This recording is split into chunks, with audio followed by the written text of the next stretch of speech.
চোর চোর চোর চোর চোর। আজকে যিনি জিতেছেন ভদ্রলোক, তিনি কোথায়? জিতেছেন যদি ক্যানিং এ জিতেন, পালিয়ে আছেন কেন তিনি? তিনি এখনো ক্যানিং এর মাটিতে পা রাখতে পারেনি, তিনি পালিয়ে কলকাতায় লুকোচ্ছে কেন? যদি তোমার হিম্মত থাকে ক্যানিং এর মাটিতে মিটিং করে একটা দেখাও, তাহলে বলবো তুমি এখানকার এমএলএ। চোর চোর চোর চোর চোর।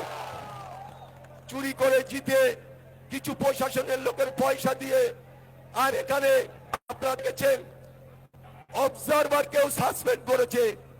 এই জীবনতলা বিধানসভা কোয়ারিং পূর্ব বিধানসভায় যারা দায়িত্ব ছিল তাদেরও সাসপেন্ড করেছে। আমি শুধু অভিযোগ জানিয়েছিলাম, আমরা অভিযোগ করেছি যে এই ভোট চুরি করা হয়েছে, এখানে এবিএম এর মেশিন চুরি করা হয়েছে, এখানকার মানুষ ভোট দিয়েছে কিন্তু ভোটটা চুরি করা হয়েছে। তাই